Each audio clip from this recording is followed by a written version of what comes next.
Hello, back to my channel. ഇന്നെന്താ ഞാൻ കോമ്പൊക്കെ പിടിച്ചിട്ടെന്ന് അറിയോ? ഈ കാണുന്ന ഒരു ബ്ലോ ഡ്രൈ ബ്രഷിൽ, അതായത് നമ്മളുടെ കോമ്പ് അങ്ങനെ തന്നെ പറയാം, ഈ സംഭവം യൂസ് ചെയ്തിട്ട് നമ്മൾ പാർലറിൽ 1000-1500 ഒക്കെ കൊടുത്തിട്ട് നമ്മൾ ഇങ്ങനെ സെറ്റ് ചെയ്ത് വരും ഇല്ലേ? ആ സെറ്റ് ചെയ്യുന്നത് നമുക്കിനി സ്വന്തമായി വീട്ടിൽ തന്നെ ചെയ്യാം. അതായത് ഈ കാണുന്ന ഒരു ബ്ലോ ഡ്രൈ മെഷീൻ, അതായത് ഇതൊരു നല്ല ബ്ലോ ഡ്രൈ മെഷീൻ ആട്ടോ. എന്റെ ഫേവറേറ്റ് ആണ് ഈ കാണുന്നത്, ഫിലിപ്സിന്റെ ആണ്. ദെൻ നമ്മളൊരു സിറം യൂസ് ചെയ്യാം. ഞാൻ ബയോകെയർ ആണ് യൂസ് ചെയ്യുന്നത്. ദെൻ ഈ പറഞ്ഞ പോലെ ബ്ലോ ഡ്രൈ, ഈ ഒരു ബ്രഷ്, അതായത് ഈ ഒരു കോമ്പ് എന്ന് പറയുന്നത് നിങ്ങൾ പ്ലാസ്റ്റിക് എടുത്ത് ഒരിക്കലും ചെയ്യരുത്, മുടിയിൽ അങ്ങ് ഉരുക്കി പോകും. അപ്പൊ ഞാൻ യൂസ് ചെയ്യുന്നതെന്ന് പറഞ്ഞു കഴിഞ്ഞാൽ ഈ കാണുന്ന നമ്മളുടെ പാർലറിലൊക്കെ നമ്മൾ യൂസ് ചെയ്യുന്ന ഒരു ബ്രഷ്, ചീപ്പ്, അത് മതി നമുക്ക്. ഓക്കെ, അത് വെച്ചിട്ടാണ് ഞാൻ ചെയ്യുന്നത്. ഈ പറഞ്ഞ കണക്കിന് നമ്മുടെ മുടി ഒന്ന് വെറ്റായിട്ടിരിക്കുന്നതാണ് കുറച്ചും കൂടി നല്ലത്. ദെൻ ഒന്ന് ഉണക്കി സെറ്റ് ചെയ്യുമ്പോൾ തന്നെ ഓൾറെഡി ആ ഒരു ഫിനിഷിങ് കിട്ടും. എന്നിട്ട് നമ്മൾ എന്ത് ചെയ്യണം, ഈ സെന്റർ പാർട്ടീഷൻ എടുത്തിട്ട് നമ്മൾക്ക് വേണമെങ്കിൽ ഒരു 4 സെക്ഷൻ ആക്കാം, അല്ലെങ്കിൽ നിങ്ങൾക്ക് എന്താണ് കംഫർട്ടബിൾ, ചെറിയ ഒരു സെക്ഷൻ ആക്കി എടുത്ത് കൊടുക്കണമെന്നുണ്ടെങ്കിൽ നിങ്ങൾക്ക് അങ്ങനെ വേണമെങ്കിൽ ചെയ്യാം. ഞാൻ ഈ പറഞ്ഞ കണക്കിന് എനിക്ക് ഇഷ്ടമുള്ള പോലെ എനിക്ക് ഭയങ്കര മടിയാണ് സംഭവം കുറെ പാർട്ടീഷനൊക്കെ എടുത്ത് ചെയ്യാന്ന് പറയുന്നത്. എനിക്ക് സത്യം പറഞ്ഞാൽ ഭയങ്കര മടിയുള്ള കാര്യം. ദെൻ ഈ പറഞ്ഞ പോലെ മേലോട്ട് ഒന്ന് ഈരി കൊടുത്തിട്ട് മേലോട്ട് തന്നെ കണ്ടോ ഇങ്ങനെ മടക്കി വെക്കണം. അപ്പൊ അവിടെ അങ്ങ് ടൈറ്റ് ആയിട്ടിരിക്കും. പ്ലാസ്റ്റിക് കോമ്പിലൊന്നും ഇത്രയും ടൈറ്റ് വരില്ല. പിന്നെ ഇതൊരു സ്റ്റീല് അങ്ങനെ എന്തോ ടൈപ്പാണ്. പിന്നെ നല്ല അഫോർഡബിൾ ഉണ്ട് ഇപ്പോ ഓൺലൈനിലൊക്കെ, നല്ല അഫോർഡബിൾ ആണ്.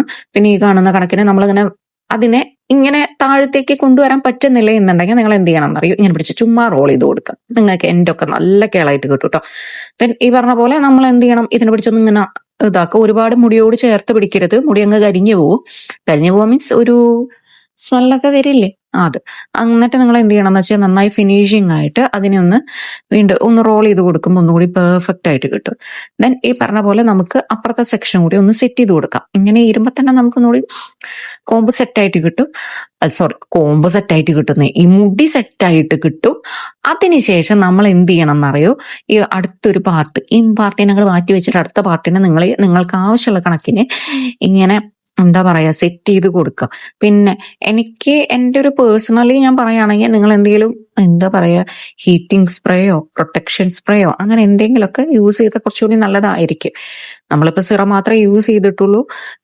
പിന്നെ എപ്പോഴും യൂസ് ചെയ്യുന്ന ആൾക്കാരാണെങ്കിൽ ഒരു ഹീറ്റ് പ്രൊട്ടക്ഷൻ സ്പ്രേയോ മൂസോ എന്തെങ്കിലും യൂസ് ചെയ്തതിന് ശേഷം മാത്രം ഈ സംഭവം യൂസ് ചെയ്യുക. കാരണം നിങ്ങൾക്കറിയാലോ മുടിക്ക് ഡാമേജ് ആണെന്ന്. പക്ഷെ ഇതൊക്കെ നമ്മൾ ചെയ്യണം. കാരണം എന്താണെന്ന് വെച്ച് കഴിഞ്ഞാൽ ഇതൊക്കെ ചെയ്യാൻ വേണ്ടിയിട്ടല്ലേ നമുക്ക്. പിന്നെ രണ്ടാമത്തെ ഒരു കേസ്, ഒന്നും ചെയ്യാതിരുന്നാലും നമുക്ക് വരാനുള്ളത് നമുക്ക് വരും. ഞാൻ അങ്ങനെയൊന്നും വിചാരിക്കുന്ന ഒരാൾ.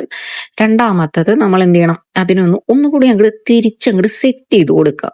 ഓക്കെ, അതിനുശേഷം ഈ പറഞ്ഞ പോലെ നിങ്ങൾ വീണ്ടും ഒന്ന് ഹീറ്റ് ചെയ്യുക. നിങ്ങൾ കണ്ടിട്ടുണ്ടാവില്ല, നമ്മളൊരു ഹെയർ കട്ട് ചെയ്തതിന് ശേഷം നമ്മളെ മുടി ഇങ്ങനെ ചെയ്യണത്. പിന്നെ നമ്മളൊരു ഹെയർ കട്ടിന് മാത്രമല്ല അവർ ചാർജ് ചെയ്യുന്നത്, ഹെയർ സെറ്റിംഗ് എന്ന് പറഞ്ഞിട്ട് ചാർജ് ചെയ്യും. പിന്നെ രണ്ടാമത്തെ ഒരു കേസ് എന്ന് പറഞ്ഞാൽ നമ്മൾ ഈ മുടി വെട്ടിയതിന് ശേഷം അവർ ചെയ്തിരുന്നൊരു ഫിനിഷിംഗ് ഉണ്ടോ ചോദിച്ചാൽ കിട്ടും. നമ്മളത് പഠിച്ചു കഴിഞ്ഞാൽ കിട്ടും. രണ്ടാമത്തെ ഒരു കേസ്, നമുക്ക് ഇത്രയൊക്കെ വേണ്ടു ഒരു ചെറിയൊരു ഇത്. കാരണം അവിടെ പോയി കഴിഞ്ഞാലും ഈ പറഞ്ഞ പോലെ പാർലറിൽ ചെയ്യുന്ന ഒരു ഫിനിഷിങ് നമ്മൾ കുറച്ച് കഴിയുമ്പോൾ അത് പോവും, തല ഒഴുകുമ്പോൾ എന്തായാലും പോവും. ഇപ്പൊ ആ ഒരു പൈസയൊക്കെ നമുക്ക് സേവ് ചെയ്ത് കഴിഞ്ഞാൽ നമുക്ക് സ്വന്തമായിട്ട് റൂൾസ് ഒക്കെ വാങ്ങിച്ച് നമുക്ക് ചെയ്യാടോ. ഇപ്പൊ എല്ലാവരും തന്നെ ചെയ്തോ തുടങ്ങിയില്ലേ, അപ്പൊ നമുക്ക് അങ്ങോട്ട് സെറ്റ് ആക്കാം. ഓക്കെ, അപ്പൊ ഇങ്ങനെ സെറ്റ് ആയി കേട്ടോ. എനിക്ക് ഇങ്ങനത്തെ ലുക്ക് ഇപ്പൊ ഭയങ്കര ഇഷ്ടം. മറ്റേത് സ്ട്രെയിറ്റ് ആയിരുന്നു ഇഷ്ടം, ഇപ്പൊ ഇങ്ങനെ പല സമയത്തും പല ഇഷ്ടങ്ങൾ. എന്തായാലും ഞാനിങ്ങനെ ദെൻ ഫൈനൽ ലുക്ക് എങ്ങനെയുണ്ട് ഇപ്പൊ നമുക്ക് ഇനി പാർലറിലേക്ക് നമ്മുടെ വീട്ടിൽ തന്നെ ഇരുന്ന് അടിപൊളിയായിട്ട് ചെയ്യും. അപ്പൊ ഇന്നത്തെ വീഡിയോ ഇത്രയുള്ളൂ. അപ്പൊ ലൈക്ക് ചെയ്യുക, സബ്സ്ക്രൈബ് ചെയ്യുക, എല്ലാം ചെയ്യാം. ബൈ.